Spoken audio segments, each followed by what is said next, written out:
amados hermanos, vamos a dar un giro y vamos a entrar a nuestro tema, la auténtica vida cristiana. Y comenzando de aquel lado, ustedes ven la forma de un árbol. El día de hoy voy a introducir, tenía mucho deseo de llegar acá, una parábola que tiene al árbol como protagonista. Entonces, vamos a iniciar nuestra recapitulación, pero como ayer en la noche el pastor David Caballeros me llamó la atención, entonces la voy a hacer muy breve. Comencemos, queridos hermanos, por favor, en Ezequiel capítulo número 28. Ayer siento yo, espero, no sé si están de acuerdo conmigo, espero que lo estén, yo siento que ayer ya aterrizamos y que ayer comenzamos ya la introducción de esto que va a ser para nosotros la enseñanza, el aprendizaje de la auténtica vida cristiana. Entonces ayer llegamos a ese concepto tremendo de las dos voluntades. Hoy voy a recapitular brevemente, muy brevemente. En Ezequiel 28 voy a leer de esta manera: así ha dicho Jehová el Señor, tú eras el sello de la perfección, lleno de sabiduría y acabado de hermosura. En Edén, en el huerto de Dios, estuviste. De toda piedra preciosa era tu vestidura. Voy a comerme las palabras de las gemas y voy a llegar. Los primores de los tamboriles y flautas estuvieron preparadas para ti desde el día de tu creación. Tú, querubín grande protector, yo te puse en el monte santo de Dios. Allí estuviste, en medio de las piedras de fuego te paseabas. Y ahora llamo la atención de ustedes sobre los versículos siguientes. Perfecto eras en todos tus caminos, desde el día en que fuiste creado hasta que se halló en ti maldad. Escuchen ustedes de nuevo. Perfecto eras. Escuchen esto, le está diciendo perfecto eras en todos tus caminos. También dice el segundo hecho, desde el día en que fuiste creado, ya eso ya lo habíamos enfatizado ayer, desde el día en que fuiste creado hasta el día en que se halló en ti maldad. O sea, nos está diciendo tres cosas. Número uno, fue creado. Número dos, fue creado perfecto. Y fue perfecto hasta un día determinado en el cual se halló en él maldad. Sigamos. A causa de la multitud de tus contrataciones, fuiste lleno de iniquidad y pecaste. Ya nos está diciendo tres cosas entonces. Uno, que se halló en él maldad. Número dos, que fue lleno de iniquidad por causa de la multitud de sus contrataciones. Y número tres, la palabra pecado, pecaste. Por lo que yo te eché del monte de Dios y te arrojé de entre las piedras de fuego, oh querubín protector. Y ahora dice, se enalteció tu corazón a causa de tu hermosura, corrompiste tu sabiduría a causa de tu esplendor. Entonces nos está hablando de sabiduría, nos está hablando de perfección, nos está hablando de esplendor, nos está hablando de que era, como dice la Escritura, el sello de la perfección.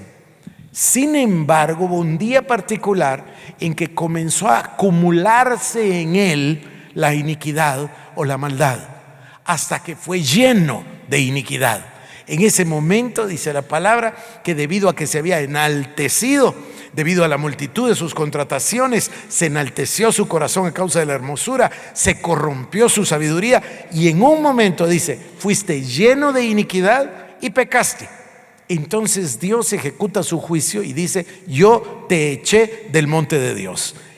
Vamos ahora a Isaías 14 y dice ahí, estoy en el verso 12 al 14.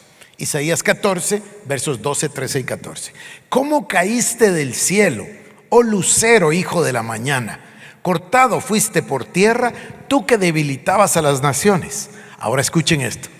Tú que decías en tu corazón, subiré al cielo, en lo alto, junto a las estrellas de Dios, levantaré mi trono. Y en el monte del testimonio me sentaré a los lados del norte. Sobre las alturas de las nubes subiré y seré semejante al Altísimo. Entonces, nos está explicando la palabra a través de los dos profetas, tanto Ezequiel como ahora Isaías, nos está diciendo que se enalteció, que se corrompió, que se llenó de iniquidad y entonces quiso ser como el Altísimo.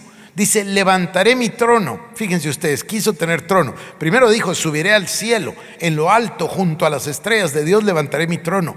En el monte del testimonio me sentaré a los lados del norte. Sobre las alturas de las nubes subiré y seré semejante al Altísimo. Ahí se provoca este cisma. Él se llena, bueno, voy a usar esta expresión que es tan conocida, ¿verdad? Todos los teólogos, todos los estudiosos, todos los cristianos, los padres de la iglesia, todos nosotros hemos aprendido y hemos tenido un consenso total que este pecado se llama orgullo. ¿Se recuerdan ustedes, verdad? Así se le llama en términos generales a este pecado, que es el pecado originario. Este es el origen de todos los problemas. Entonces, yo quiero enfatizar que quiso tener su propio trono. Las contrataciones, la multitud de sus contrataciones. Yo hacía esta reseña ayer, no quiero profundizar, pero sí lo quiero repetir. La adoración es lo que él buscaba para sí mismo. Esta multitud de sus contrataciones nos habla de una moneda de intercambio. ¿Qué contrataciones? ¿Qué es lo que él trasladaba al trono de Dios? ¿Qué es lo que él era encargado de tomar y de llevar? Pues tiene que ser la adoración. Y esto está ligado al concepto de las flautas y los tamboriles. Y luego, ¿qué es lo que en realidad él quiso? Quedarse con la adoración. Eso es lo que quiso. Quiero ser semejante al Altísimo. ¿Por qué estamos pasando toda la adoración para allá? La quiero para mí. Yo soy el sello de la perfección. Pero eso no es en realidad lo importante. Noten ustedes qué es lo que él quería. Quiero, dice, o seré semejante al Altísimo. Eso es lo que él quería. Ahora fíjense ustedes que él se acerca a Eva y le dice, y se recuerdan que por eso comenzó todo esto, ¿verdad? Esta parte comenzó porque nosotros nos hicimos la pregunta, ¿de dónde sale la serpiente? ¿Y cómo es que la serpiente se atreve a contradecir la palabra de Dios? Entonces, por eso estamos en esta parte ahora. Regresemos entonces al momento de Eva y de la serpiente. Ya dije varias veces que Eva contestó correctamente. No, dijo, Dios nos dijo que comiéramos de todo árbol del huerto. Lo que Dios nos dijo es que del que está en medio del huerto, del árbol del conocimiento del bien y del mal, no debemos comer, porque si comiéramos ciertamente moriríamos. Ella está súper correcta, pero la serpiente le habla y le dice, no moriréis, sino que sabe Dios. ¿Se fijan ustedes en eso? Primero contradice la palabra, no moriréis, sino que sabe Dios que el día que comáis de él, serán abiertos vuestros ojos y seréis como Dios. ¿Quién es el que quería ser como Dios? Él es el que quería ser como Dios. Pero sigue y le dice, conociendo o sabiendo el bien y el mal. Él es el que quería ser como Dios. Pero esta frase, seréis como Dios y conoceréis el bien y el mal, nos explica la otra frase que nos llama la atención, donde ella dice que el árbol era codiciable para alcanzar sabiduría. Eso es lo que le estaba ofreciendo, pero su sabiduría de él, ya lo leímos nosotros en Isaías, ya estaba corrupta. Entonces, estamos entendiendo qué es lo que sucedió. Lo que sucedió acá es que se generaron dos caminos. Ahora hay dos voluntades en la creación. Ahora, lo realmente importante para nosotros es la respuesta de Dios, la reacción divina, porque si nosotros estamos persuadidos de este concepto de que hubo una creación, de que después viene un gran intervalo, que nos habla Isaías, ¿se recuerdan? Dios la hizo y la compuso, hablando de la tierra, de un reino que es mineral, evidentemente, que ahí en ese momento es donde se provoca el pecado, donde nace el pecado, y todavía voy a leerles dónde nace, en qué sitio, en qué lugar, pero ahí, si ahí nace el pecado, entonces entramos a la fase de la recreación. Entonces, dentro del plan de Dios, Dios Todopoderoso tiene una reacción al pecado de Satanás. Ahora ya le podemos llamar pecado porque dice ahí, ¿verdad? Que por causa entró la iniquidad y pecaste, dice. O sea, ahora ya tenemos claro nosotros que dice pecado. Ezequiel 28:18 dice así: con la multitud de tus maldades y con la iniquidad de tus contrataciones profanaste tu santuario. Escuchen esto. Yo pues saqué fuego de en medio de ti, el cual te consumió. O sea, el fuego ardió adentro, de ahí nace el pecado. Y yo saqué el fuego en medio de ti, el mismo que lo consumió. Entonces, este orgullo conduce a la rebelión. La rebelión es una segunda voluntad. A nosotros lo que de verdad nos interesa hoy es comprender el plan de Dios. En eso estamos. Entonces, ¿cuál es la respuesta divina? ¿Por qué el Señor lleva a cabo la recreación? ¿Por qué el Señor ahora crea a un hombre y una mujer a su imagen y a su semejanza y los hizo un poco menores que los ángeles y los coronó de honra y de gloria? Eso es lo que queremos entender. ¿Por qué o para qué? Y lo vamos a entender a través de un sistema de razonamiento interesantísimo, que es el de los opuestos, el de la contradicción. A veces la mejor manera de explicar algo es explicar el opuesto. Si yo les quiero explicar el calor, a lo mejor conviene hoy en particular explicarles qué es el frío. Entonces, ese método es un método interesante donde se oponen las cosas. Entonces, nosotros lo vamos a usar hoy. Y hoy, queridos hermanos, Dios en su misericordia nos va a llevar a través de este recurso de la contraposición a dejar clara la derrota de Satanás, la derrota de la revelación, pero sobre todo, hoy vamos nosotros a comprender y a accesar y a entrar a la vida auténtica cristiana. Y la vamos a hacer de una manera muy interesante, muy interesante. Vamos a contraponer el orgullo con su opuesto y vamos a entenderlo. ¿Cuál es entonces el opuesto del orgullo? La humildad. Y hoy vamos a ver que es el tema más precioso de la Biblia y que lo habíamos dejado tan de lado y que no le habíamos puesto en realidad atención. Yo voy a darle el mérito aquí a alguien más. En 1828 nació un hermano que se llamó Andrew Murray.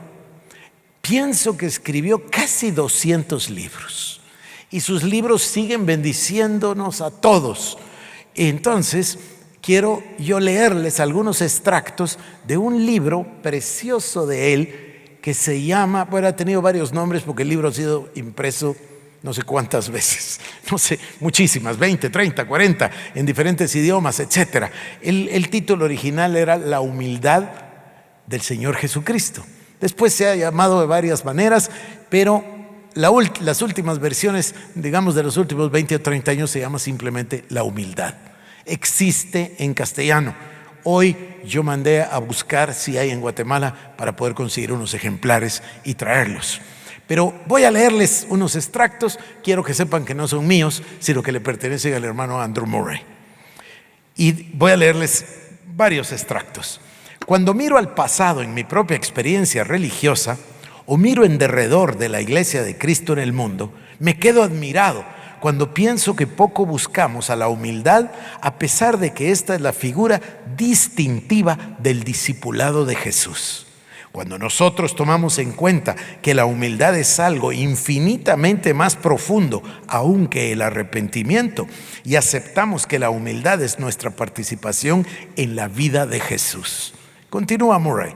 Cuando Dios nuestro Señor creó el universo, lo hizo con el objeto de hacer participar a la criatura de su perfección y todas sus bendiciones, mostrando en él la gloria de su amor, sabiduría y poder. Esto nos empieza a explicar o a develar. Dios Todopoderoso crea al ser humano, varón y hembra los creó, y le va a demostrar a Satanás que le va a vencer al pecado del orgullo con la humildad. La humildad se va a convertir, amados hermanos, en nuestra prioridad. Creo que debo decirlo de una manera distinta. La humildad debe convertirse en nuestra máxima prioridad, porque lo vamos a ver hoy. Es el rasgo distintivo del Señor Jesucristo, Dios en la tierra. Y es la manera de Dios de reaccionar, de responder, de vencer y de derrotar y de eliminar, no al diablo nada más, sino al pecado y a la raíz de este mismo. La humildad es el lugar de entera dependencia de Dios. Creo que me comí un párrafo, perdonen. Desde ahí dice que le debemos todo a Dios, el cuidado que Dios nos da con predilección, su más alta virtud, nuestra única felicidad ahora y por la eternidad. es presentarnos como un recipiente vacío en el cual Dios puede morar y manifestar su poder y su bondad.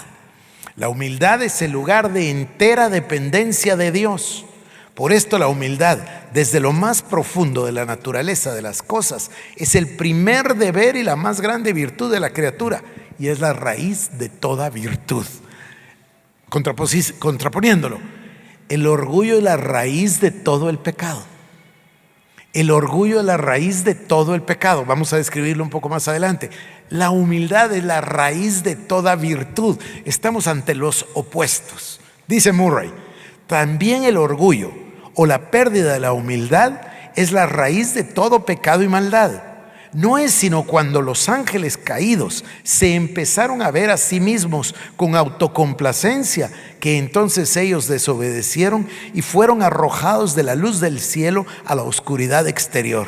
Aun cuando la serpiente respiró el veneno de su orgullo, fue el deseo de ser como Dios en los corazones de los primeros padres lo que hizo que también ellos cayeran del elevado estado en que se encontraban en el cielo al estado de gran miseria espiritual en el cual el ser humano está sumergido.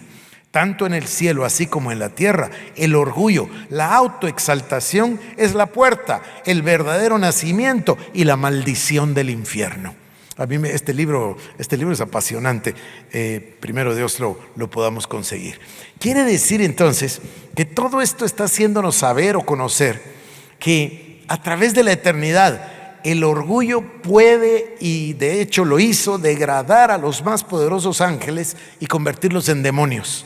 Y la humanidad alzar la carne caída y la sangre a los tronos de los ángeles.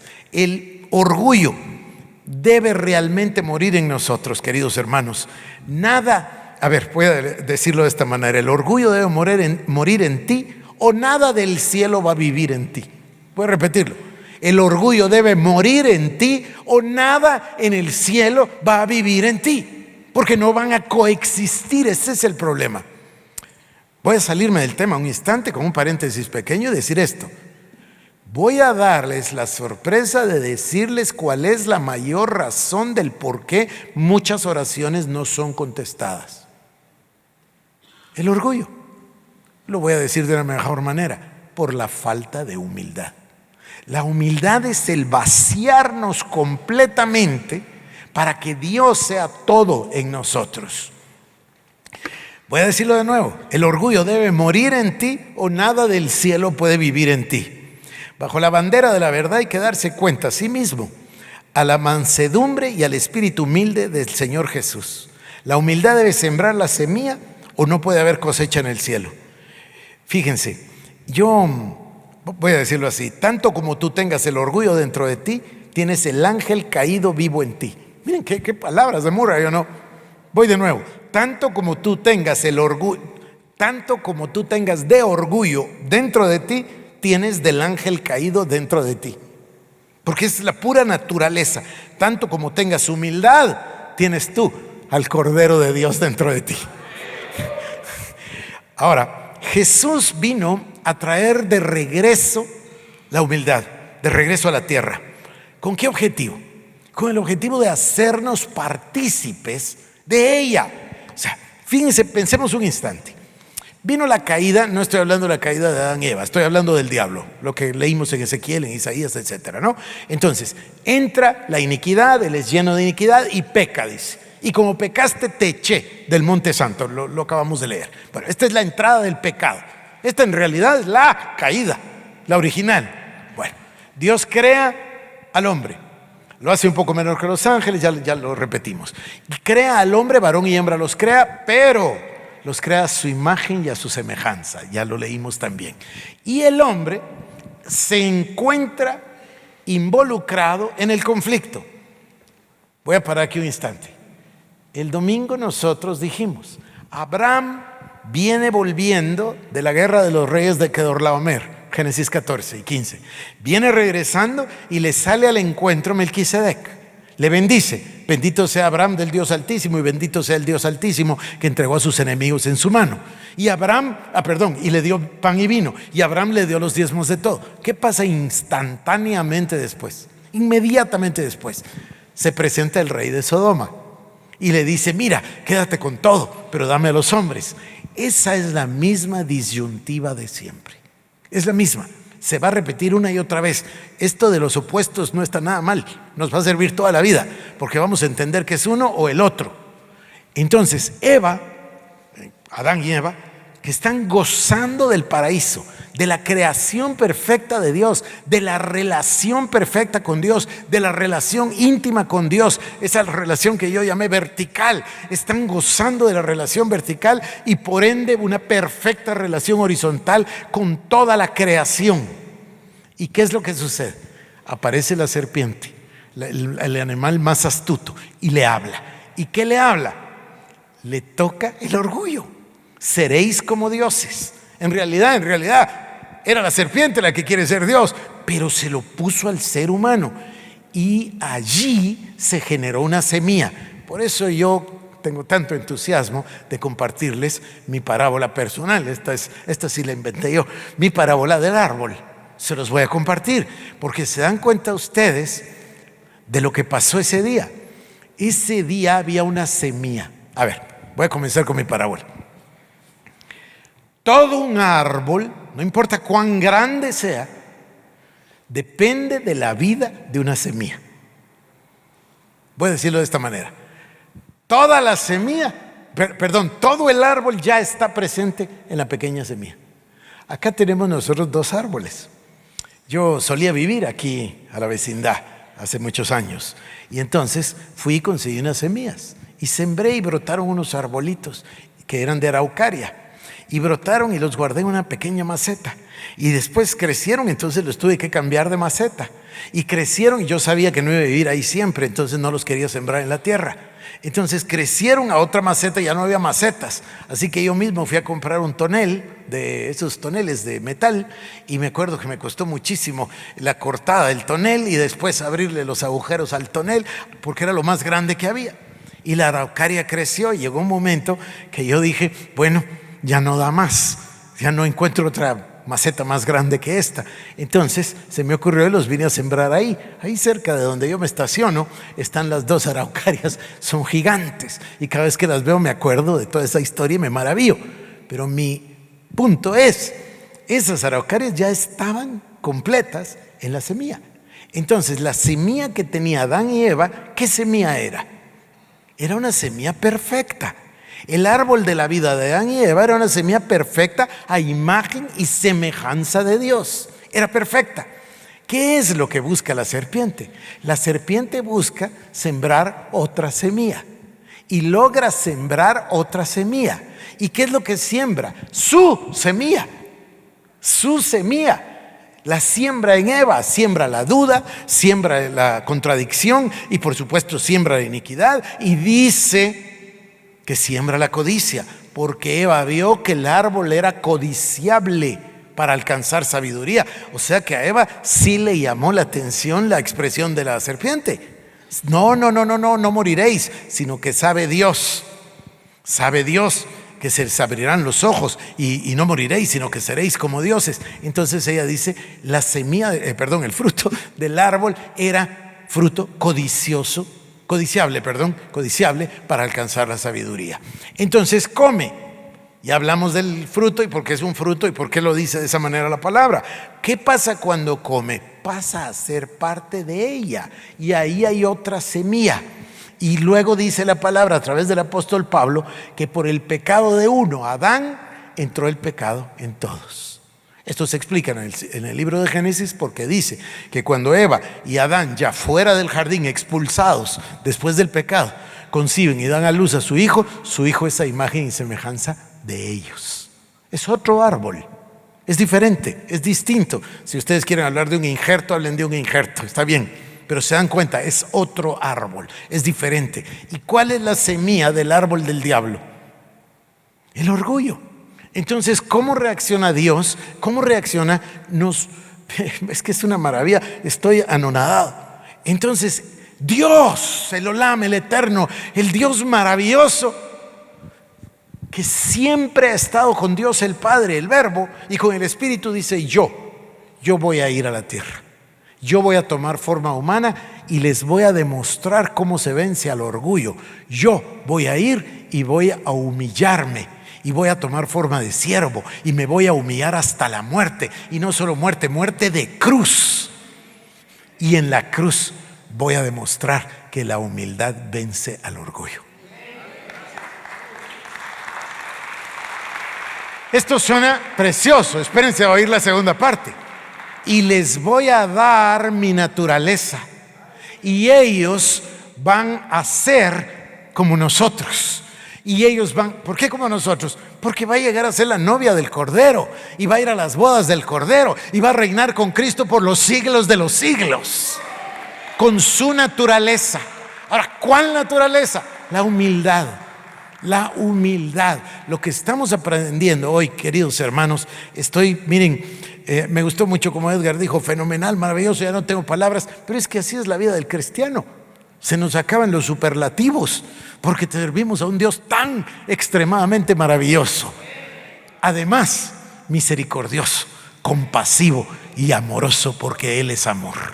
Entonces, la vida de los que son salvos, ahora ya perdí aquí el hilo de qué dijo Murray o qué escribí yo, pero ya no importa. Ustedes van a leer a Murray y entonces van a ver lo que lo dice. La humildad que vemos en Cristo ya la poseía en el cielo. La humildad la trajo a la tierra. Jesús trajo a la humildad del cielo, y aquí en la tierra se humilló a sí mismo, acabo de decirlo, siendo obediente hasta la muerte, y muerte de cruz. Y al mismo tiempo se convierte en nuestra redención. La vida de los que son salvos, los santos, debe tener en sí misma el sello de esta liberación del pecado y de la completa restauración de la criatura a su estado original. Los santos deben tener en su relación con Dios y el hombre el sello impregnado de la humildad. Sin la virtud de la humildad, dice Murray, no hay verdadera permanencia en la presencia de Dios, ni obtener su favor, ni el poder de su espíritu. Sin la humildad no puede haber fe, ni amor, ni gozo o fuerza alguna que sean duraderas. La humildad es la única tierra en la cual las gracias pueden tener raíz. La falta de humildad explica suficientemente todo defecto y falla. La humildad no es una gracia o cualquier virtud, sino que es la raíz de todo, porque la humildad por sí misma nos da la actitud correcta ante Dios y le permite a Dios hacerlo todo. La humildad es simplemente un estado total de vacío, el cual viene cuando nosotros vemos cómo verdaderamente Dios lo es todo, dejando el camino libre para que Dios nos llene por completo. Creo que lo voy a repetir. La humildad es simplemente un estado individual, personal, de total vacío. ¿Cómo lo dijo Pablo? Ayer lo vimos en Gálatas 2:20. Ya no vivo yo, mas Cristo vive en mí. Pablo también dijo, fui crucificado juntamente con Cristo. Cuando estudiamos la palabra de Dios, vemos con qué distinción y con qué frecuencia se repiten las instrucciones que el Señor Jesús le da a sus discípulos con respecto a este tema, con respecto a la humildad. Lo vamos a leer en un momento. Hay que admitir realmente que desde el principio de nuestras meditaciones no hay nada más natural al ser humano, nada más insidioso, ni nada más escondido, o nada más complejo, o nada más peligroso, o nada más profundo que el orgullo. Que no nos guste reconocerlo, que lo justifiquemos, lo tapemos, pero cualquier ira, celos, contiendas, disensiones, pleitos, cualquier pecado, todo proviene de ahí. Proviene del deseo de independencia de Dios, del deseo que el ser humano tiene, por supuesto, ¿verdad?, de ser independiente de Dios. De ahí proviene, de esta raíz. Este es el tema de las dos naturalezas, y este es el tema de lo que viene de Adán o lo que viene de Cristo. Entonces, bueno, voy a continuar. Dice entonces, vengan conmigo, Filipenses 2:5-9. Y haya en ustedes este modo de pensar que también hubo en Cristo, quien siendo a la imagen de Dios, no consideró el aferrarse a ella, siendo que es igual a Dios, sino que despojándose a sí mismo, tomó la semejanza de un siervo y fue semejante a los hombres. Y hallándose en la semejanza de hombre, se humilló a sí mismo, siendo obediente hasta la muerte y muerte de cruz. ¿Y cómo termina el pasaje? Por lo cual también Dios lo exaltó.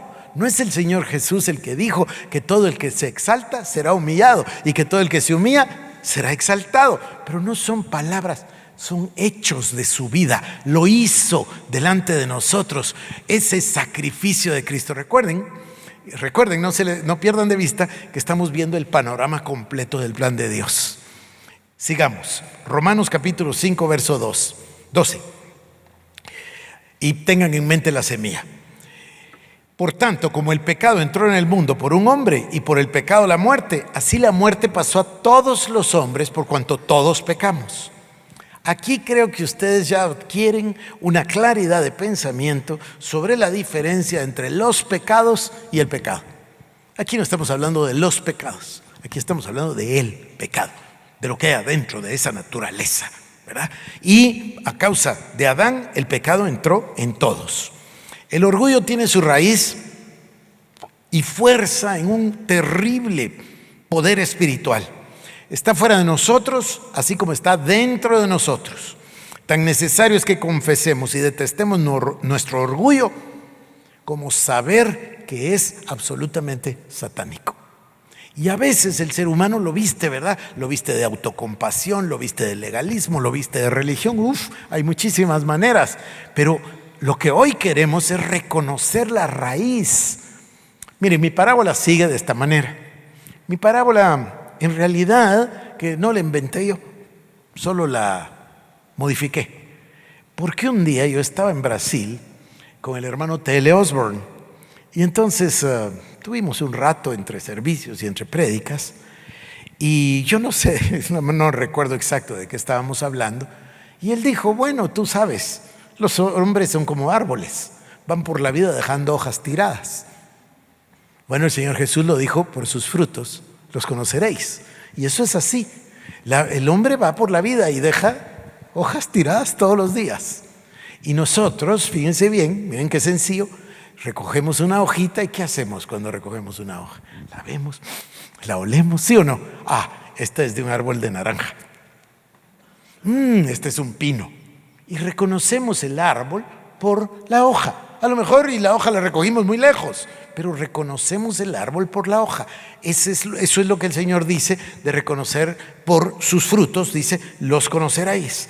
Voy a seguir avanzando y espero que mi parábola del árbol vaya tomando forma para cada uno de nosotros. Se me corre esto y entonces pierdo un poquito por dónde andaba. ¿Cuál es el último versículo que leí? Romanos 5:12. Sí, bueno. Entonces, hablamos del orgullo, hablamos de su raíz y por favor, creo que ya va penetrando en nosotros el concepto. La raíz, el origen del orgullo es absolutamente satánico.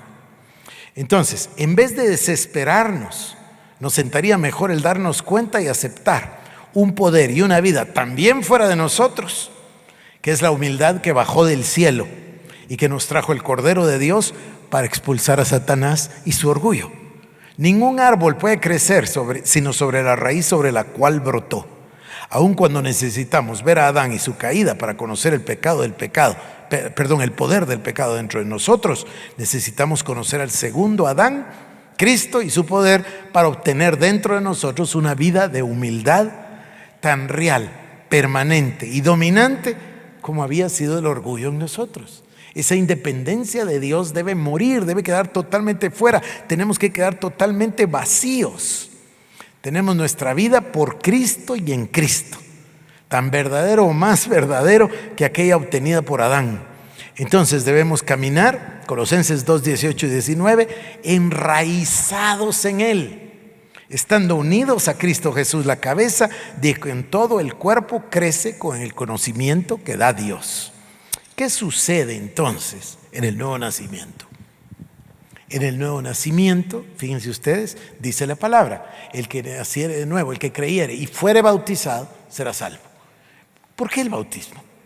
Porque el bautismo es la representación, el sello, el símbolo, el tipo, como lo quieran decir, de la muerte y de la resurrección. Entonces yo creo, confieso a Jesús con mi boca, creo que el Señor es mi Salvador, pero luego voy al agua. ¿Y qué es lo que pasa en el agua? El ministro, el pastor, el que me bautiza es solamente un símbolo. Es Dios quien toma mi vida y me sepulta. Y soy muerto a los delitos y pecados y me saca para una novedad de vida. ¿Es así? Bueno, esto nos lo está dando el Señor, el bautismo, igual que nos dio la Santa Cena, por eso se llaman sacramentos, para hablarnos, para que recordemos en memoria de Él, para que tengamos presente lo que hemos pasado. Hemos pasado de muerte a vida. Ahora ya no dependo de la naturaleza o de la raíz de Adán, sino que de la de Cristo. Bueno, ahora, fíjense ustedes, yo en lo natural nací descendiente de Adán. En lo espiritual ahora soy descendiente de Cristo. Bueno, es exactamente el proceso contrario. Dios, que era Dios, se hizo hombre para venir. Y yo, que era hombre, me está dando la oportunidad de ser un ser espiritual, hijo suyo, hijo de Dios, primicia de Dios. ¿Qué es entonces, si lo pensamos, la encarnación?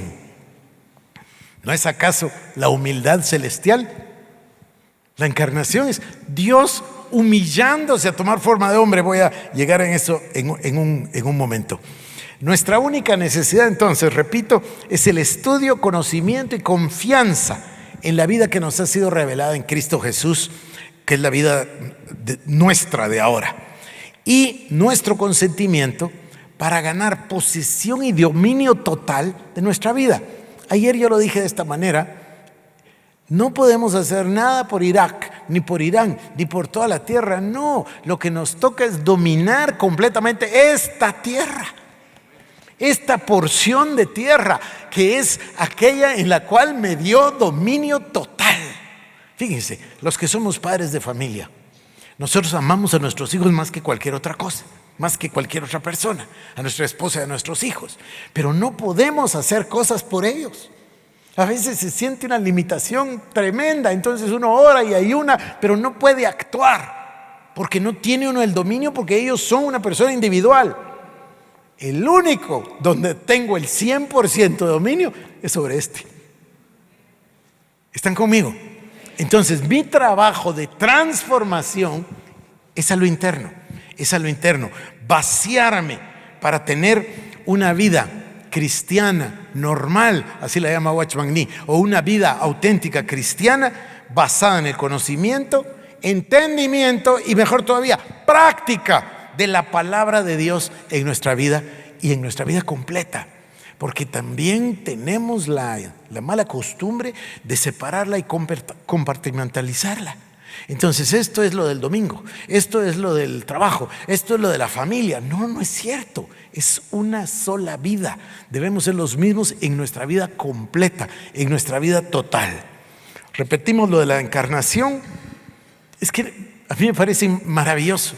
La encarnación de Cristo es exactamente pura humildad celestial, humildad divina. Él dijo: yo voy a ser el Cordero Pascual, yo voy a entregarme y me voy a humillar hasta la muerte y les voy a enseñar cómo es el ser humillado delante de Dios.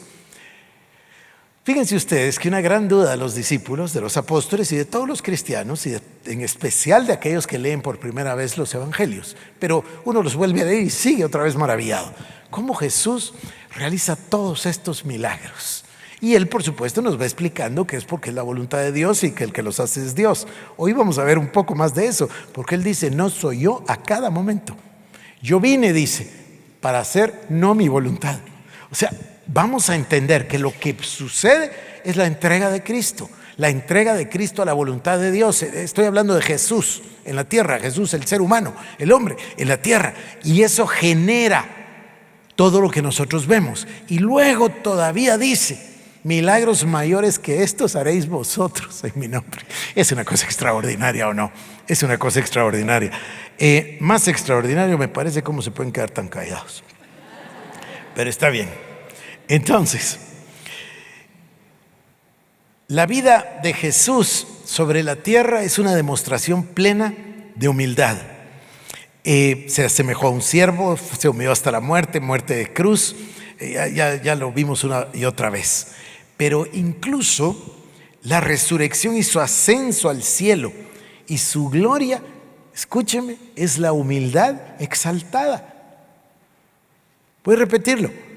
Su resurrección, su ascensión es la humildad exaltada, porque dice que el que se humilla es exaltado, el que se exalta es humillado, pero el que se humilla es exaltado. Entonces vemos a la humildad venir del cielo, convivir con nosotros, mostrarnos cómo es, y después es exaltado delante de los ojos de los apóstoles. Ahí encontramos entonces el primer mandamiento inquebrantable del Señor para el hombre caído. ¿Están listos? Lucas 14:27. Cualquiera que no lleva su cruz y viene en pos de mí, no puede ser mi discípulo. ¿Pero qué quiere decir esto? Esta cruz es la cruz donde se debe poner al ego, al yo. Bueno, ya me imagino que a estas horas ya ustedes se dieron cuenta que el orgullo es esa semilla que produce el ego. El ego es el yo. A ver, el hombre, dice la palabra, que el alma tiene intelecto, emociones y voluntad. ¿Es correcto? El intelecto dice yo sé, las emociones dice yo siento, y la voluntad dice yo quiero. ¿Así es o no? Bueno, ese es el ego, y ese es el que debe morir, porque Dios dice, mira, lo que sientas, lo que pienses y lo que quieras es absolutamente irrelevante. Solo hay una voluntad en todo el universo. Pero eso sí, dice Dios, cuando tú te pones en medio o debajo, como usted lo quiera, de esa voluntad, entonces ves una vida verdaderamente celestial, una vida eterna. La vivimos desde aquí, la podemos vivir acá antes de morir o antes de irnos con el Señor, como lo quiera llamar. Podemos vivirla aquí si vivimos en su voluntad. Cristo lo demostró, Pablo lo dice, los discípulos nos lo demuestran. Dice entonces, cualquiera que no lleva su cruz y viene en pos de mí, no puede ser mi discípulo. Repito entonces, el ego es la maldad del hombre caído. Negarse a sí mismo es nuestra capacidad de ser salvos. La humildad se convierte en nuestro salvador. El ego es la raíz, las ramas del árbol. Exacto, el ego es ese árbol. El ego, no es el árbol, perdón. El ego es la raíz de ese árbol. Cuando es la raíz de Adán, eso es lo que vamos dejando por la vida. Y eso es a ver, piensen ustedes en el mundo el día de hoy. Hoy justamente. Hoy se realizaron unos ataques en Irak, etcétera, de parte de Irán. Las potencias en guerra. El hombre vive en guerra. El ser humano, los países, las naciones. Esto no es de hoy, es de toda la vida. ¿Por qué? ¿Qué es lo que maneja? ¿Qué es lo que produce todo eso? Bueno, nos explican unas personas muy, muy educadas, son los intereses internacionales, es el petróleo, la no sé qué. Otro nos dice, bueno, es la naturaleza, así ha sido la vida siempre. Otros nos dan otras razones. No, el fondo es la raíz, es el orgullo. ¿Acaso quieren aquellos quedarse atrás de los otros? Por supuesto que no. El ser humano está dispuesto a hacer cualquier cosa por su orgullo. Es la naturaleza pecaminosa. Voy a seguir. Entonces, las maldades de los ángeles caídos y de la humanidad nacen directamente del ego, del orgullo del ego. Por otra parte, todas las virtudes de la vida en el cielo son las virtudes que provienen de la humildad. En la humildad es la que hace el abismo infranqueable entre el cielo y el infierno. ¿Qué es entonces o en qué se encuentra la gran lucha por la vida eterna? Todo yace en la lucha entre el orgullo y la humildad. El orgullo y la humildad son las dos potencias maestras, los dos reinos en lucha por la posesión eterna de la persona. Nunca hubo ni habrá sino una humildad, y la humildad es de Cristo. Ahora, un tanto extranjera para nosotros, un tanto foránea, un tanto lejana. ¿No les parece que no es de extrañar que la vida cristiana tan frecuentemente sea débil y sin fruto? Cuando esa raíz de humildad, que es Cristo, nos resulta tan desconocida o tan inusual. Nunca escuchamos de eso. Escuchamos de cómo inflar al ego, no escuchamos de cómo desinflar al ego. Yo nunca he escuchado una prédica donde diga, hoy cuando usted venga lo vamos a matar para que no quede nada de esa raíz, ni quede nada de usted. No la he escuchado hasta el día de hoy.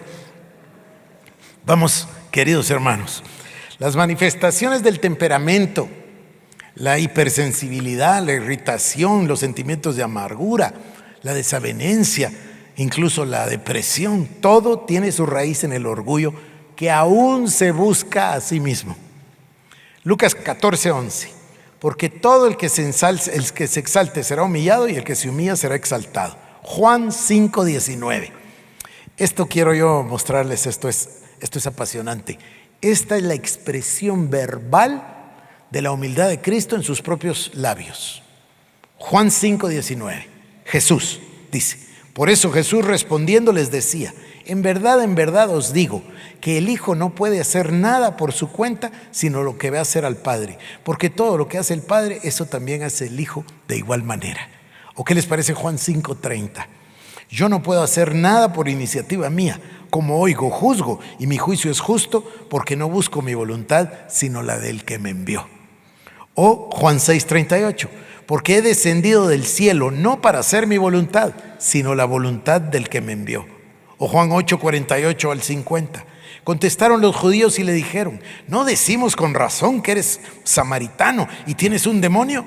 Jesús les respondió: yo no tengo ningún demonio, sino que honro a mi Padre, y vosotros me deshonráis a mí, pero yo no busco mi gloria. Hay uno que la busca y juzga. ¿Ya se fijaron?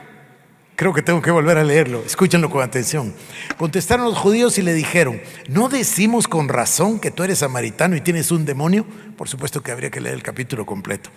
Jesús respondió: yo no tengo ningún demonio, sino que honro a mi Padre, y vosotros me deshonráis a mí, pero yo no busco mi gloria. Hay uno que la busca y juzga. Obvio, ¿quién es el que sí busca la honra? ¿Quién es el que busca la gloria? Seré como el Altísimo, me sentaré a los lados del norte, subiré a los cielos y pondré mi trono. Ese es el deseo de Satanás. Pero nosotros estamos viendo exactamente lo contrario. Jesús, miren esto, síganme porque está difícil de asimilar. Jesús fue nada para que Dios lo fuera todo. Jesús renunció a sí mismo totalmente con su voluntad y su poder para que el Padre fuera todo en Él y para que el Padre trabajara en Él y para que el Padre trabajara a través de Él. Jesús nos enseña de dónde viene y en dónde se encuentra la fuerza de la verdadera humildad. En el conocimiento de que es Dios el que trabaja todo en todos. Por lo que nuestro deber es rendirnos a Él en perfecta renuncia, con total dependencia, con absoluto consentimiento de ser y hacer nada por nosotros mismos. Cuando el yo se mete, es el orgullo el que está aflorando. Cuando se permite que sea Dios el que actúe, es la humildad la que está aflorando. Y voy a leer Mateo 11:29 y Mateo 20. Aprended de mí que soy manso y humilde de corazón. Mateo 11:29. ¿O qué tal esta? Mateo 20:28-29. El que quiera ser el primero entre vosotros será vuestro siervo, como el Hijo del Hombre no vino para ser servido, sino para servir. Cristo nos vino a demostrar que la humildad es el antídoto y el remedio para el orgullo.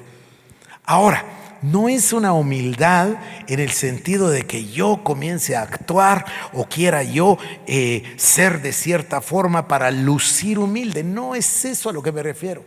Regresemos a Juan Wesley. La santidad es el desplazamiento del yo. De eso estamos hablando. Que haya una conciencia de que la voluntad de Dios opere en nosotros. De que lo único que nos importa es Cristo, que lo único que nos importa es la voluntad de Dios, que coloquemos la palabra de Dios en el primer lugar. Aquí retoma una gran importancia lo que estamos haciendo, porque el enemigo de esto, voy a decirlo difícil, ¿está bien? El enemigo cristiano o pseudo cristiano de lo que estamos hablando se llama predicación selectiva. Todo lo puedo en Cristo que me fortalece. Y hacemos 90 minutos. Yo me confieso muy culpable de eso. Así aprendí yo y así lo hice por un montón de años. Entonces sacamos de contexto todo a través de algo de lo que la gente quiere escuchar. No, de lo que la gente quiere escuchar, no, de lo que el ego quiere escuchar. Entonces es pseudo cristianismo, no es cristianismo. Estamos en realidad diciendo una cosa que no dice la palabra de Dios. Por eso es que se justifica cualquier cosa con la Biblia, porque se toma fuera de contexto. Cuando entendemos el plan de la Biblia, entonces ya vimos el rompecabezas completo, ya sabemos por dónde van las piezas.